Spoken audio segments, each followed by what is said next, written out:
მეორე თავის მეორე ნაწილი. აქ ბუნებრივად ჩნდება კითხვა: თუ ატლანტისი იდეალური სახელმწიფოს მოდელია, მაშინ რატომ დაუშვა მისი დაღუპვა პლატონმა? საქმე ისაა, რომ დიალოგების ავტორს ანგარიში უნდა გაეწია ორი საკითხისათვის. პირველი, ატლანტისის დაღუპვის შესახებ ლაპარაკისას ის მიხვება პირველ წყაროს მიერ მოწვდილ ცნობას.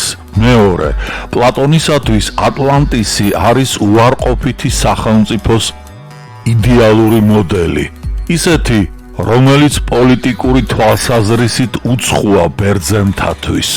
ნუ დაგვავიწყდება, რომ ატლანტისელები ეომებოდნენ ძველი ათენის პოლის და მათ ხელოვნებაში არის რაღაც ბარბაროსული, ანუ უცხო ბერძენთათვის.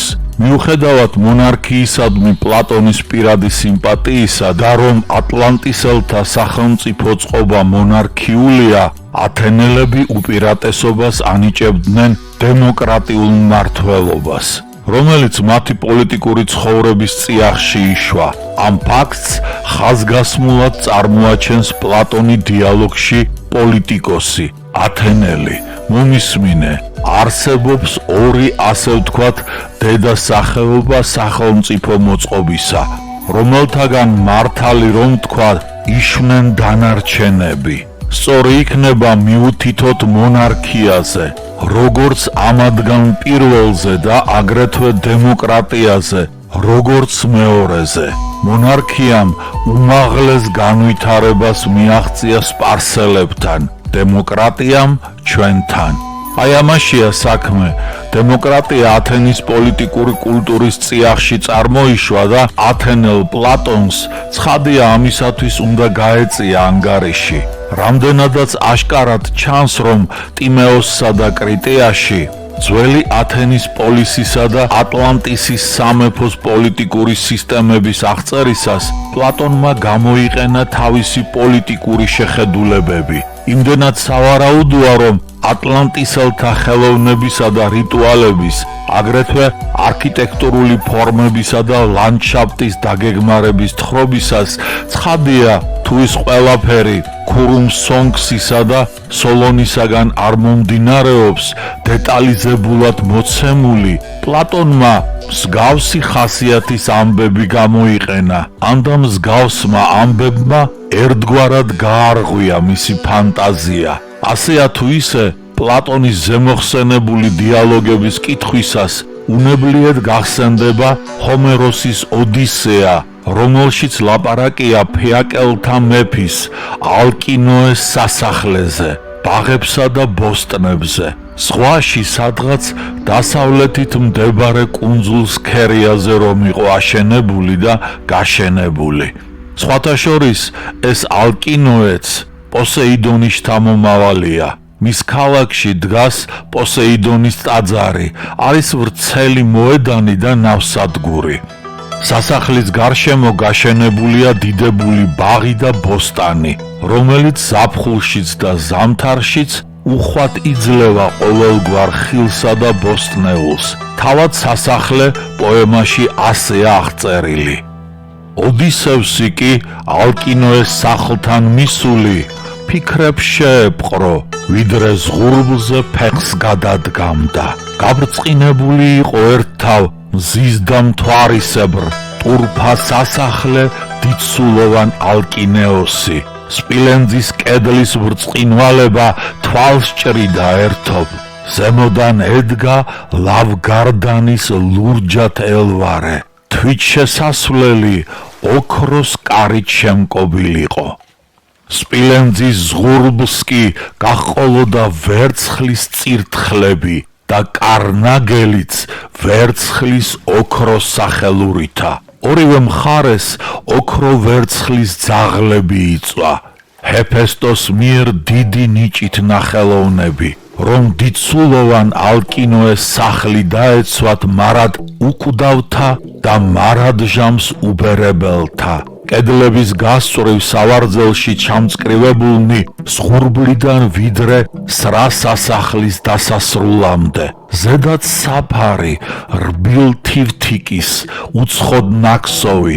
ამ სავარძელში ფაეკების თავკაცნი ისხდნენ, ჭამდნენ და სვამდნენ და არაკლდათ მათ პურმარილი. ოქროს ჭაბუკთა მწკრივი მაღალ კვარცხლბეკებიდან ხელში ანთებულ ჩირაღდნებით გადმომდგარიყო მოდარ ბაზეთა თავზე შუქის გადმოსაფენად. როცა ოდისეას ამ მონაკვეთს ეცნობი, პირველი რაც გახსენდება, ეს ატლანტისის პლატონისეული აღწერაა და საფიქრელია, რომ ოდისეას აღნიშნულმა ფრაგმენტმა ზოგი რამ მაინც უკარნახა პლატონს, მათ შორის ალკინოეს სასახლის უცნაურმა გაფორმებამ, სპილენძისა და ოქროვერცხლის უხვად გამოყენებამ, არქიტექტურული და დეკორატიული თვალსაზრისით. აქვე უნდა აღვნიშნოთ, რომ პოემის ზემოხსენებული ფრაგმენტის თაობაზე ასეთი მოსაზრებაც გამოითქვა. ამ სასახლის აღწერილობაში დაცული უნდა იყოს ცნობები მიკენის ეპოქის სასახლეებზე, რომლებიც ჰომეროსის დროს უკვე ნანგრევებს წარმოადგენდნენ. ამრიგად ის, რაზეც ოდისეაშია ლაპარაკი, რეალურად არსებული წარსულის გამოძახილი ყოფილა. ოღონდ სურათი რომ სრული იყოს, მას კრეტის ეპოქაც უნდა მივუმატოთ თავისი დიდებული სასახლეებით და მაშინ თამამად შეგვეძლება ვთქვათ, რომ ოდისეაში არეკლილი წარსული თავისებურად აირეკლება პლატონის დიალოგშიც. როგორც ქვემოთ ვნახავთ, ასეთი მოსაზრება ჭეშმარიტებასთან მეტად ახლოს არის. სხვა ასეთ ასოციაციას ციცერონის მიერ ისტორიის მამად წოდებული ჰეროდოტეს ისტორიაში ამოკითხული ამბავი იწვევს. ასე რომ ჰგავს პლატონის მიერ ძველი მეტროპოლისის აღწერას, სადაც ის ლაპარაკობს იმის თაობაზე, თუ როგორ იყო ატლანტისის დედაქალაქში ზოგი შენობა თეთრი, შავი და წითელი ქვებით მოპირკეთებული. მიწაყრილის გარშემო აგებული კედელი მთელ სიგრძეზე სპილენძით მოპირკეთებული. შიდა მიწაყრილის კედელი ჩამოსხმული კალით, ხოლო აკროპოლის კედელი კი ორი ხალკით ყოფილა ამოგებული. აკროპოლის შიგნით კლეოტისა და პოსეიდონის ტაძარს ოქროს კედელი ჰქონია შემოვლებული. პოსეიდონისადმი მიძღვნილი ტაძრის გარე მხარე ვერცხლით იყო დაფარული. ამ გასაოცარ სიდიადეს ანალოგია აღმოსავლურ ფუფუნებაში მოეძებნება. ვნახოთ, როგორ აღწერს მიდიელთა დედაქალაქს ჰეროდოტე. მიდიელები დახაბულდნენ ამაზე და ააგეს დიდი და მაგარი ზღუდეები, რასაც აგბატანა ეწოდება. ისე რომ ერთი ზღუდე მეორეში მრგვალად იყო ჩადგმული. ისე იყო ეს ციხესიმაგრე გაკეთებული, რომ ერთი წრე მეორეზე უფრო მაღალი იყო მხოლოდ ბასტიონებით. ამ გარემოებას ზოგან თვითონ ადგილი შველოდა, რომელიც ბორცვიანი იყო, ზოგან კი ეს ხელოვნურად გააკეთეს. წრე სულ 7 იყო, ხოლო უკანასკნელში იყო მეფის სასახლე და საგანძურები. მათ შორის უდიდესი ზღუდე სიდიდით არის ათენის ირგვლივ რომ კედელია, დაახლოებით იმოდენა. პირველი წრის ბასტიონები არის თეთრი, მეორესი შავი, მესამე წრისა მიწისფერი, მეოთხესი ლურჯი, მეხუთესი ღია წითელი. ყველა წრის ბასტიონები ეგრე იყო შეღებილი წამლით, ხოლო ორი უკანასკნელიდან ერთს ბასტიონები მოვერცხლილი აქვს, მეორეს კი მოოქრული. როგორც ცნობილია, ჰეროდოტემ თავისი თხზულება საჯაროდ წაიკითხა ათენში ძველი წელთაღრიცხვით 447 თუ 445 წელს, ესე იგი პლატონის დაბადებამდე 20 თუ 18 წლით ადრე. ასე რომ ფილოსოფოს შეეძლო ისტორიის მამის თხზულებებს გასცნობოდა და მის მონათხრობს მიდიელთა დედაქალაქის თაობაზე შესაძლოა მოეხდინა კიდეც გავლენა პლატონზე, როცა ის ძველი მეტროპოლიის არქიტექტურულ სურათს ხატავდა. მით უმეტეს ნიმუშად მას ბარბაროსული ქალაქი სჭირდებოდა. ვარაუდები ანტიკური ლიტერატურიდან ნიმუშების მოხმობის თაობაზე ლოგიკას მოკლებული არ არის. მით უმეტეს, რომ ატლანტისელთა არქიტექტურულ ფორმებს და ზოგიერთი რიტუალის ხასიათს მიდიურ თუ ეგვიპტურ ყოფაში ანალოგიები ნამდვილად ეძებნება. გავიხსენოთ კრიტიაში მოთხრობილი ამბავი ატლანტისელთა 10-ვე მეფის მიერ ფიცის დადებისა. ამ მოქმედების არსი ის იყო, რომ სამეფოთა კავშირი კანონების მიხედვით უნდა ემართათ, რა დროსაც სრულდებოდა ხარის მსხვერპლად შეწირვა და მისი სისხლის ოქროს ფიალებით შესმის რიტუალი, რაც ძალიან გავს იმას, რასაც ჰეროდოტე წერს თავის ისტორიაში. ამას ამბობენ თვითონ ეგვიპტელები, ახლა კი გადმოვცემ იმას, რასაც ამბობენ სხვა ხალხები ამ ქვეყნების შესახებ და ეგვიპტელები მათ ეთანხმებიან. ამას კიდევ ზოგ რასმეს დავუმატებ, რაც მე თვითონ მინახავს. ეგვიპტელები რომ განთავისუფლდნენ ჰეფესტოსის ქურუმის მეფობის შემდეგ, რადგან მათ არასოდეს არ შეეძლოთ უმეფო ცხოვრება, დააყენეს 12 მეფე და მთელი ეგვიპტე 12 ნაწილად დაჰყვეს. ეს მეფეები ერთმანეთს დაუმოყვრდნენ და მეფობდნენ შემდეგი კანონის დაცვით. ერთმანეთის ძალაუფლება არ უნდა დაემხოთ. არ უნდა ცდილიყვნენ, რომ ერთს მეორესთან შედარებით რაიმე უპირატესობა ჰქონოდა და პირიქით, ერთმანეთში განსაკუთრებით უნდა ემეგობრათ. ეს კანონები მათ შემდეგი მიზეზის გამო დააწესეს და ძალიან მკაცრად იცავდნენ. კიდეც იმთავითვე, როგორც კი ტირანია მათ ხელში გადავიდა, ასეთი მისნობა მოუვიდათ. რომელი მათგანიც ჰეფესტოსის სალოცავში მოახდენდა დათხევას, ის გამეფდებოდა მთელს ეგვიპტეში. ამიტომ ისინი ყოველგვარ ღვთისმსახურებაზე ერთად დადიოდნენ. 12 მეფე სამართლიანად იქცეოდა. ერთხელ, როდესაც ისინი ჰეფესტოსის სალოცავში მსხვერპლს წირავდნენ, დღესასწაულის უკანასკნელ დღეს დათხევა უნდა მოეხდინათ. ქურუმ მთავარმა გამოუტანა მათ ოქროს ფიალები, რომლებითაც ხდებოდა ჩვეულებრივ დათხევა, მაგრამ რაოდენობა შეეშალა და 11 ფიალა გამოიტანა. მაშინ, როდესაც მეფეები 12 იყვნენ, რაკიღა ფიალა აღარ შეხვდა მათ შორის განაპირა მდგომ ფსამეტიქოსს. მან თავიდან მოიხადა სპილენძის მუზარადი, შეუშვირა და ასე მოახდინა დათხევა. როგორც ვნახეთ, 10 ატლანტისელი მეფის რიტუალი ოქროს ფიალებით ხარის სისხლის შესმისა და სისხლის დათხევისა ძალიან ჰგავს ჰეროდოტეს მიერ აღწერილი 12 ეგვიპტელი მეფის მიერ მსხვერპლის შეწირვის ბოლო დღეს ოქროს ფიალებით დათხევის რიტუალს და ცდუნებაც დიდია იფიქრო, რომ პლატონი გაეცნო ჰეროდოტეს თხზულებას და იქ აღწერილი რიტუალი დიალოგში ამბის დასასურათებლად გამოიყედა. მაგრამ ანტიკურ სამყაროში მსგავსი რიტუალები ფართოდ იყო გავრცელებული ეგვიპტეშიც და საბერძნეთშიც. ამის დადასტურებას ანტიკურ ლიტერატურაში ყოველ ნაბიჯზე ვაწყდებით. ასე მაგალითად ისტორიაში სულ სხვა ადგილას ჰეროდოტე ანალოგიურ რიტუალს აღწერს. მათ რომ ეს შეიტყვეს, მხსნელი პოსეიდონის მიმართ ილოცეს.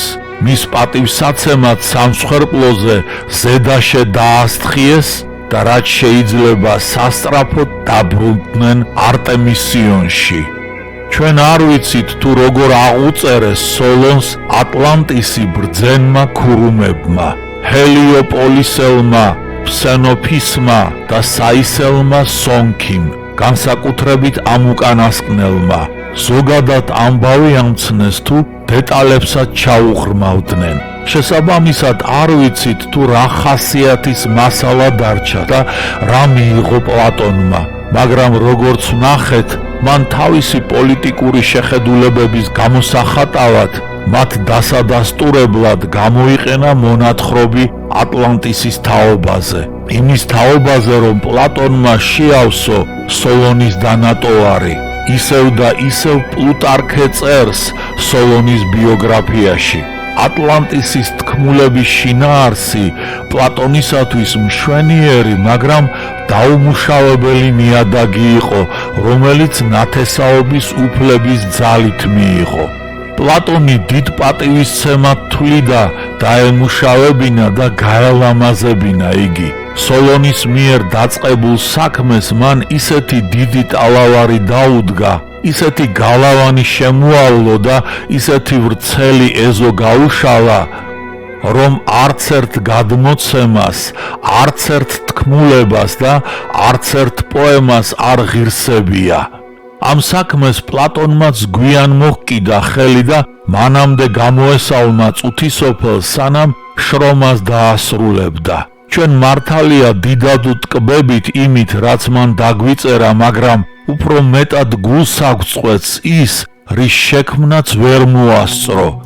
როგორც ათენელებმა ვერ დაასრულეს ოლიმპიონის აგება, ისე პლატონის სიბრძნემ მრავალ ძვირფას ნაწარმოებთა შორის ვერ მოასწრო დაემუშავებინა ატლანტისის თქმულება. უკვე მოგახსენეთ იმის შესახებ, რა შეიტანა პლატონმა თავისი შეხედულებებიდან დიალოგებში და ისიც მოგახსენეთ, თუ საიდან შეიძლება ყოფილიყო აღებული რიგი აღწერილობისა ის რომ იძლევა. ძველი ათენის პოლისისა და ატლანტისის პლატონისეულ მოდელირებას მეცნიერები რესტავრირებულ utopia-ს უწოდებენ. აგრეთვე ლაპარაკობენ 1000-წლოვანი წარსულის იდეალიზების შესახებ, მაგრამ როგორც არ უნდა შეაფასონ ტიმეოსი და კრიტია, თუ ამ დიალოგებს დავუკვირდებით, საინტერესოდ მოთხრობილი და ხატოვნად აღწერილი ამბების მიღმა შეიძლება დავინახოთ შორეული წარსულის აჩრდილი. ასე მაგალითად, ძველი ათენის პოლისის მართვის სისტემაში მეომრების გარდა ნახსენებია ბელადები. ეს საშუალებას გვაძლევს მათში სამხედრო გვაროვნული არისტოკრატიის წარმომადგენლები დავინახოთ. ხოლო ატლანტისელ მეფეთა რიტუალებში მოჩანს ის ეპოქა, როცა ხალხებს და ქვეყნებს მართავდნენ მეფე ქურუმები. ამრიგად შეიძლება დავასკვნათ, რომ დიალოგებში აირეკლა კაცობრიობის განვითარების ადრინდელი ეტაპები. უაღრესად საინტერესოა ის ფაქტი, რომ პლატონი ზედმიწევნით ზუსტად ჩასწვდა ატლანტისელთა სახელმწიფოს დაცემის მიზეზს, როცა ის ლაპარაკობს ზნეობრივ კრიზისზე ატლანტისში.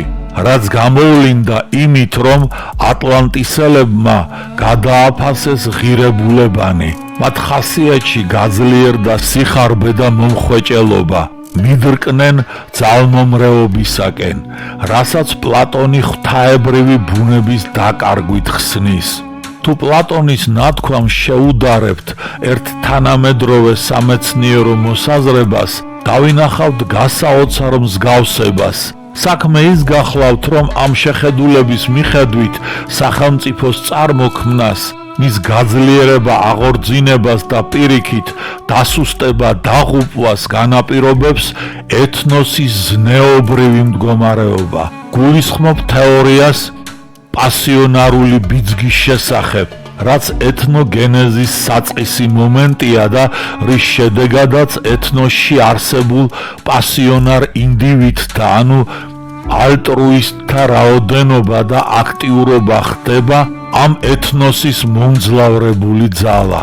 ამას მოჰყვება ერის ჩამოყალიბება, სახელმწიფოს შექმნა, ვითარდება მეურნეობა და კულტურა, მაგრამ ბიძგიდან განვლილი 1000-1500 წლის მანძილზე პასიონართა, ანუ ალტრუისტთა რიცხვი კატასტროფულად კლებულობს. სუბპასიონართა, ანუ ეგოისტ ინდივიდთა რიცხვი კი უზომოდ იზრდება, რაც საბოლოო ჯამში ეთნოსის ქმედუნარიანობის დაკარგვისა და განადგურების მიზეზი ხდება. დიახ, თუ შევადარებთ გასაოცარ დამთხევას, ნახავთ, რომ ის კანონზომიერება, რაც ამ თეორიას უდევს საფუძვლად, პლატონმა 2400 წლის წინ შენიშნა და ატლანტისელთა ზნეობრივი დაცემისა და დაღუპვის ამბავი ამის ნიმუშად წარმოგვიდგინა. დიალოგებში ტიმეოსი და კრიტია არანაკლებ ყურადსაღებია მსჯელობა გეოგრაფიული გარემოს ხასიათისა და მისი ცვლილების მიზეზების თაობაზე. პლატონი დაწვრილებით აღგვიწერს როგორც ნახევარკუნძულ ატიკას, ისე კუნძულ ატლანტის. პირველთან დაკავშირებით გავიხსენოთ, რომ ის ლაპარაკობს უძველეს დროს ატიკაში განსაკუთრებულად მდიდარი ბუნების თაობაზე. ნოყიერ მიწას მდინარეები და წყაროები რწყავდნენ და ის იმდენად უხმოსავალს იძლეოდა, რომ თავისუფლად შეეძლო მოსახლეობის გამოკვება. იმ დროს თურმე აკროპოლისის ბორცვი ახლანდელზე ბევრად დიდი ყოფილა, ნოყიერი მიწით შემოსილი, ბაღებში ჩაფლული. საერთოდ ძველი ატიკა რაღაც მიწიერ სამოთხის მსგავსია და მას გააჩნია ყველა ის სიკეთე, რაც პლატონის თანამედროვე ატიკაში სანატრელი იყო. რაც შეეხება მეორე, ანუ კუნძულ ატლანტის, მას პლატონი კიდევ უფრო ფერადი საღებავებით აღწერს. ის არის არნახულად მდიდარი კუნძული, რომლის წიაღში მოიპოვებოდა ყველა სახის მადნეული და მათ შორის ორი ხალკი. არის ვრცელი ტყე, რომელიც კვებავს უამრავ ნადირს და თქვენ წარმოიდგინეთ სპილოებსაც კი. აქაც უაღრესად ნაყოფიერი მიწაა, რომელიც უხვად ირწყვება. ამას გარდა ატლანტისელებს ირიგაციის სისტემა კარგად ჰქონდათ მოფიქრებული. უამრავი არხის წყალობით წვეთი წყალი არ ეკარგებოდათ და მოსავალსაც ბევრს იღებდნენ. ამრიგად დიალოგებში აღწერილი ძველი ატიკაცა და კუნძული ატლანტისიც სამოთხისებური ადგილებია, რომლის მსგავსი დედამიწაზე ცოტა თუ მოიძებნებოდა. როგორც სოლონს სასიელმა ქურუმმა უთხრა, წარღუნებმა გადარეცხა და ზღვაში ჩაიტანა ატიკის ნაყოფიერი მიწა, კუნძული ატლანტისი კი ოკეანეში დაინთქა. ქურუმ სონქის მონათხრობს თუ დავუკვირდებით, დავინახავთ, რომ ამ კატასტროფათა ამა თუ იმ ფორმით გამომწვევნი ღმერთები უნდა ყოფილიყვნენ. სონქიმ ისიც იცოდა, რომ ეგვიპტელებს და ბერძნებს არსებითად ერთი პანთეონი ჰქონდათ და კარგად იყო გარკვეული ამ ღმერთების ქმედებათა ხასიათში. რაც შეეხება ბერძნებისა და ეგვიპტელების რელიგიურ ურთიერთობას, ამის თაობაზე მეტად საინტერესო მოსაზრებას გვაწვდის ჰეროდოტე. ელადაში თითქმის ყველა ღმერთის სახელი ეგვიპტიდანაა შემოსული. ეს სახელები რომ ბარბაროსთაგან არის გადმოღებული, ეს დანამდვილებით შევიტყვე გამოკითხვის შედეგად, ხოლო მე კი უფრო ის მგონია რომ სწორედ ეგვიპტიდან შემოვიდა ელადაში ეს სახელები, გარდა პოსეიდონისა და დიოსკურებისა, რის შესახებაც ზემოთ ვილაპარაკე. ჰერას, ჰესტიას, თემიდას, ქარიტების, ნერეიდებისა და ყველა სხვა ღმერთების სახელები ეგვიპტელების ქვეყანაში ცნობილი იყო იმთავითვე. ჰეროდოტეს ნათქვამს ადასტურებს სასიელი ქურუმის სონქი, როცა სოლონს ძველი ათენის ამბავს უყვება. იმ ქალღმერთის გულისათვის, რომელსაც წილად ხვდა და რომელმაც აღზარდა და გაანათლა როგორც შენი, ისე ეს ჩვენი ქალაქიც. მოგეხსენებათ ლაპარაკია ეგვიპტელთა ქალღმერთ ნეითზე, იმავე ბერძენთა ათენაზე. დავიწყოთ ქალღმერთის ეგვიპტური, ანუ ორიგინალური ვარიანტით. ნეითი ნიშნავს საშინელს.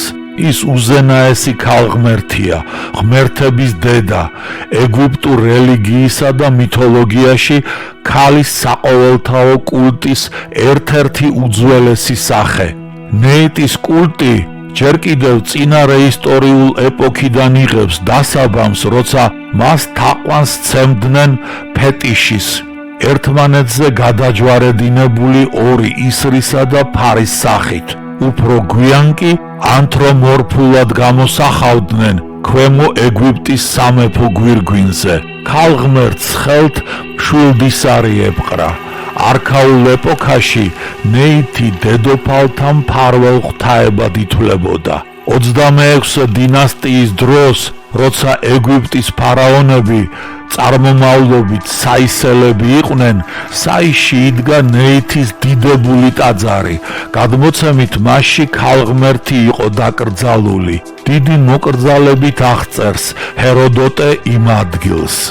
საისში არის აგრეთვე სამარხი იმისა, ვისი სახელის მოხსენიებაც ასეთ პირობებში ცოდვაა. ის ათენას სალოცავშია.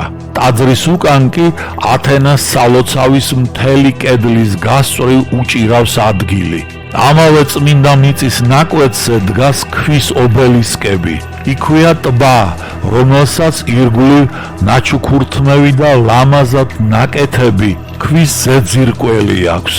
და მე ისე მგონია, რომ სიდიდით იმოდენევეა, რამოდენაც არის დელოსის ეგრეთ წოდებული ბორბლის მსგავსი ტბა. ქალღმერთი ნეითის ქანდაკებაზე ასეთი წარწერა ყოფილა ამოკვეთილი: მე ვარ ის, რაც ოდესმე ყოფილა, არის ან იქნება და არცერთ მოკვდავს ჩემი საფარველი არ აუხდია. აი ამ ნეითს აიგივებდნენ ბერძენთა ათენასთან. ათენა სიბრძნის, ხელოვნების, ხელოსნობის, მიწათმოქმედების, ქალაქთა, წმინდა გონების, შეგნებული ნებისყოფის, მეცნიერების, სამართლის, ომის, მშვიდობიანი შრომის უბიწო ქალღმერთია. ქალაქ ათენისა და ატიკის მფარველი, ზევსის უსაყვარლესი ასული. მითის მიხედვით ათენა მამამისი ზევსის თავიდან იშვა. ეს კი ასე მოხდა.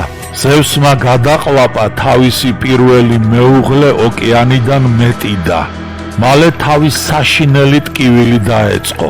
ზევსმა ჰეფესტოს უხმო და უბრძანა მისთვის თავი გაეპო. ჰეფესტომ თავში ჩაქუჩი დაჰკრა და ზევსის თავიდან საომარი იარაღით აღჭურვილი ათენა ამოვიდა. კვლევართა აზრით ათენა ძველი ღვთაებაა, ბერძნებზე ადრინდელი მოსახლეობის მიერ გაღმერთებული. დედის მხრივ ის წყლის სტიქიას უკავშირდება, ხოლო იმით რომ დედათა დედაა და იარაღით არის აღჭურვილი, უკავშირდება ნეითს. ეს ნეითის ვარიანტია და ეგვიპტიდან ეგეიდაში ბერძენამდელი მოსახლეობის პელაზგების დროს უნდა შემოსულიყო.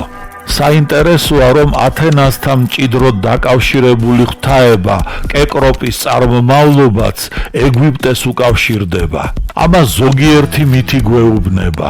კეკროპი ატიკის, რომელსაც კეკროპიასაც უწოდებდნენ, პირველი მეფეა, ერისხთონის მამა. მან დააფუძნა ათენის აკროპოლისი და 12 ქალაქი. ატიკა დაყო 12 სათემოთ. მანვე დაამკვიდრა ზევსისა და ათენას კულტი. მონაწილეობდა ღმერთების დიდი დავის გადაწყვეტაში. ათენასა და პოსეიდონს დავა ჰქონდათ ატიკის მფარველობასთან დაკავშირებით. საქმეში ზევსი ჩაერია და თათბირი გამართა. დავის გადასაწყვეტად მოიწვია კეკროპი და დაავალა უპირატესობა იმისათვის მიენიჭებინა, ვინც ქვეყანას, ანუ ატიკას მეტ სიკეთეს მოუტანდა. პოსეიდონმა კლდეს სამთითა დაჰკრა და იქიდან ზღვის მლაშე წყლის 3 ნაკადული გადმოედინა. ათენამ დაჰკრა მიწას კვერთხი, ჯოხი მწვანედ შეიფოთლა და ზეთისხილის ხედი ქცა. ამის მნახველმა კეკროპმა თავისი აზრი ასე ჩამოაყალიბა: ოლიმპოს ნათელო ღმერთო, ზღვის მლაშე წყალი ყველგან უხვადაა, ზეთისხილი კი იშვიათია და ხალხს ბარაქას გაუჩენსო. თქვა ეს და თავის სამეფო ქალაქს ათენი უწოდა. ათენას ტაძრის ქურუმებად კი თავისი ქალიშვილები დანიშნა. ასეთი იყო კეკროპის ნახევრად კაცისა და ნახევრად გველის განაჩენი, რომელსაც ზოგიერთი მკვლევარი ატიკის ადგილობრივ ღვთაებად მიიჩნევს, ზოგი კი ეგვიპტური წარმომავლობისად. რაც შეეხება ათენასა და პოსეიდონის დავას, ანუ ერთი მხრივ ატიკის, ხოლო მეორე მხრივ ატლანტისის ღვთაებათა დაპირისპირების ამსახველ მითს, მასში შორეულ წარსულში მომხდარი კონფლიქტის ანარეკლი შეიძლება დავინახოთ. დაპირისპირება, რომელიც კონტინენტებზე მდებარე სახელმწიფოს ჰქონია კუნძულოვან სახელმწიფოსთან, რასაც როგორც ქვემოთ ვნახავთ, დიდი ეთნიკური შერკინებაც მოჰყვა. ათენასა და კერკოპის მთებში ეგვიპტის რელიგიური გავლენაც შეინიშნება. ეს არც არის გასაკვირი, რადგან დიდი ისტორიის მქონე ქვეყანასთან მჭიდრო კულტურულმა ურთიერთობამ დიდად გაამდიდრა კონტინენტური და კუნძულოვანი საბერძნეთის ტერიტორიაზე მცხოვრები ტომების ღვთაებრივი პანთეონი. ქურუმ სონქსის კი უფლება მისცა ძველ თქმულებათა შესახებ დაინტერესებული სოლონისათვის შეეხსენებინა ელინთა დაკარგული ისტორიული მეხსიერება, რის მიზეზადაც საისელი ქურუმი ბუნებაში მომხდარ კატასტროფებს თვლიდა. ყველაფერ ამაში ღმერთების ნებას ხედავდა და განსაკუთრებით გამოჰყოფდა ცეცხლითა და წყლით ადამიანების დაღუპვის ამსახველ თქმულებებს. სონქის, როგორც ვნახეთ, სამაგალითოდ მოჰყავს მითი ფაეტონის შესახებ, ამიტომ მასზე დაწვრილებით უნდა შევჩერდეთ. ფაეტონი მოელვარეს, აგრეთვე დღეს ნიშნავს. ვნახოთ რა ამბავია მოთხრობილი მასზე ამ მითში. მხოლოდ ერთხელ იქნა დარღვეული სამყაროში არსებული წესრიგი და მზის ღმერთი არ გამოვიდა ცარგვალზე, რომ ხალხისათვის გაენათებინა. და აი, როგორ მოხდა ეს. მზე ჰელიოსის და კლიმენეს ზღვის ქალღმერთის თედიტას ქალიშვილს ჰყავდა ვაჟი ფაეტონი. ერთხელ ფაეტონს მისმა ნათესავმა, მეხთატყორცნის ზევსის ვაჟმა ეპიფანემ დაცინვით უთხრა: მე არ მჯერა, რომ შენ გასხივოსნებული ჰელიოსის შვილი ხარ. დედა შენი სიმართლეს არ ამბობს, შენ უბრალო მოკვდავის შვილი ხარო. განრისხდა ფაეტონი. სირცხვილისაგან სახე აწითლებული გაიქცა დედასთან, გულში ჩაეკონა და თვალცრემლიანმა შესჩივლა მიყენებული შეურაცხყოფის გამო. დედამ ფიცით სცადა მისი დარწმუნება, მაგრამ ჩანს ბოლომდე ვერ გაუფანტა ეჭვი და დამატებითი საბუთის მისაღებად მამამისის სასახლეში გაგზავნა. რომელიც ღმერთ ჰეფესტოს ისე მოერთო ოქრო ვერცხლითა და ძვირფასი თვლებით, რომ ცისარტყელას ყველა ფერით ელვარებდა. იქ მისულ ფაეტონს სხივმოსილი ჰელიოსი ტახტზე მჯდარი დაუხდა. მისი გვირგვინიდან მომდინარე ციალმა თვალი მოსჭრა. მზის ღმერთმა მოსulis მიზეზი ჰკითხა. ფაეტონმა მას მამობის მტკიცებულება მოსთხოვა. ჰელიოსმა მოიხადა სხივმოსილი გვირგვინი, მოიხმო თავისთან ფაეტონი, მოეხვია და თქვა: დიახ, შენ ჩემი შვილი ხარ, დედა შენმა სიმართლე გითხრა, ხოლო იმისათვის რომ მეც არ ეჭვობდე, თხოვე რაც გსურს და ვფიცავ საღვთო მდინარე სიქსტის წყლებს, მე შევასრულებ შენს თხოვნას. თქვა თუ არა ეს ჰელიოსმა, მაშინვე დაუწყო მას თხოვნა ფაეტონმა. მიეცა ნება გაევლოთ სარგვალზე ჰელიოსის მაგივრად მისი ოქროს ეტლით. შეძრწუნდა სხივმოსილი ღმერთი, უგუნურო, რას მთხოვ? შესძახა ჰელიოსმა. ო, მე რომ შემეძლოს გავტეხო ფიცი. ფაეტონ, შენ შეუძლებელს მთხოვ. ეს შენს ძალებს აღემატება. შენ ხომ მოკვდავი ხარ. ნუ თუ ეს მოკვდავის საქმეა, უკვდავი ღმერთებიც კი თავს ვერ იკავებენ ჩემს ეტლში. თვით დიდ ზევს მეხთამტყორცნელს არ ძალუც მართოს ის, მასზე ძლევამოსილი კი ვიღაა. შემდეგ აღელვებული მზის ღმერთი ფაეტონს გზის სიძნელეზე ელაპარაკა, ზიახსვლასა და დაბლა დაშვებაზე. აშინებდა მგზავრობისას უჩვეულო მხეცებთან შეხვედრით, თანავარსკვლავედთა აღმნიშვნელი ზოდიაქოს ნიშნები, კურო, კენტავრი ანუ მშვილდოსანი, მორიელი და კირჩხიბი. ისიც უთხრა მშვენიერს იქ ვერაფერს ნახაო, მაგრამ გაჯიუტებულ ყმაწვილს ვერაფერი შეაგონა. ბოლოს დამწუხრებულმა უთხრა, უფრო გონიერი მეგონეო. შემდეგ ფაეტონი წაიყვანა იქ, სადაც მისი ოქროს, ძვირფასი თვლებით მორთული ეტლი იდგა. მოიყვანეს ამბროსიითა და ნექტრით გამოკვებილი ჰელიოსის ფრთოსანი ცხენები და შეაბეს ეტლში. განთიადის ქალღმერთმა, ვარდისფერ თითებიანმა ეოსმა ჭიშკარი გააღო, მზის სხივებს რომ არ გაერუჯათ. ჰელიოსმა საღვთო მალამოთი დაუზილა ფაეტონს სახე, თავზე მოელვარე გვირგვინი დაადგა და რჩევა მისცა. შვილო ჩემო, გახსოვდეს ჩემი უკანასკნელი დარიგება. თუ შეძლებ, შეასრულე ის, ნუ გააჭენებ ცხენებს, რაც შეიძლება მტკიცედ გეჭიროს აღვირი, თავად გაჭენდებიან ჩემი ცხენები, ძნელია მათი შეკავება. გზას კი შენ ნათლად დაინახავ ბორბლების ნაკვალევის მიხედვით, ის მთელ ზეცას მიუყვება. ნუ აიჭრები ძალიან მაღლა, რათა არ გადაწვა ზეცა, მაგრამ არც ქვემოთ არ დაეშვა, რომ არ გადაბუგო დედამიწა. არ გადაიხარო არც მარჯვნივ და არც მარცხნივ. შენი გზა სწორედ რომ გველსა და საკურთხეველს შვაშია. გველი და საკურთხეველი თანავარსკვლავედთა ბერძნული სახელწოდებებია. შეესაბამება ცარგვალის ჩრდილოეთ და სამხრეთ ნაწილებს. მაგრამ მივყვეთ მიც. სულსწრაფი ფაეტონი შეახტა ეტლს, აღვირს ხელისტაცა და ნესტოებიდან ცეცხლის მფრქვეველი ცხენები ადგილს მოსწყდნენ. ფაეტონი იმ წამს ბედნიერი იყო, მაგრამ როცა ცხენებმა მისი გამოუცდელობა იგრძნეს, თავი აიშვეს, გზას გადაუხვიეს და უგზო უკლოდ გაიქროლეს.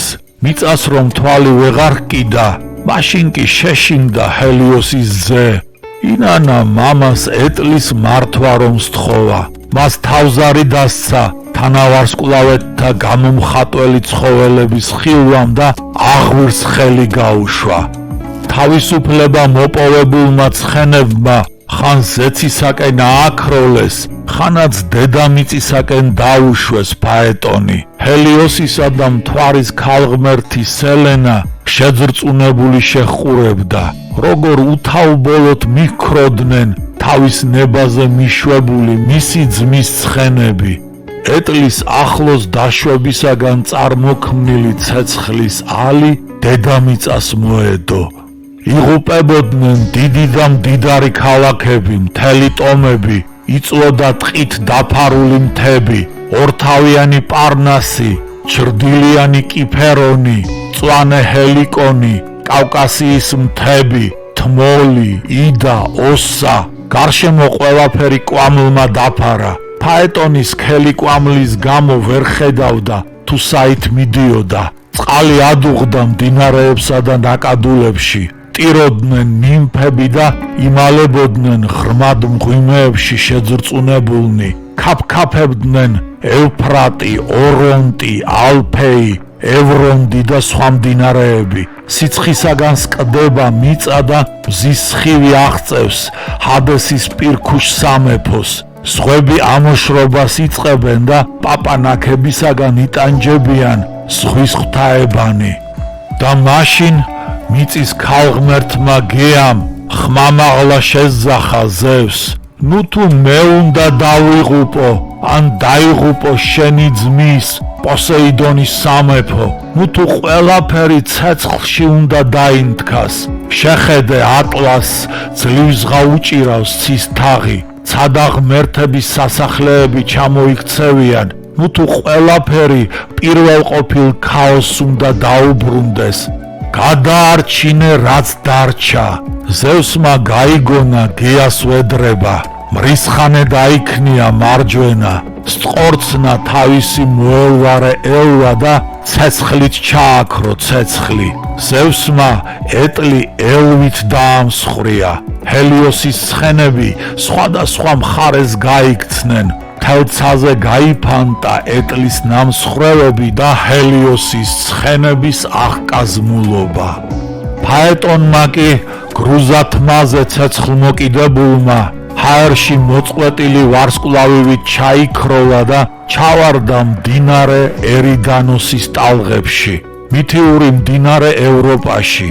ზოგჯერ მიწის ქვეშეთში ათავსებდნენ, ზოგი მას ჩრდილოეთ იტალიის მდინარე პოსთან აიგივებს. თავის სამშობლოდან შორს ჰესპერიელმა ნიმფებმა ამოიღეს წყლიდან მისი სხეული და მიწას მიაბარეს.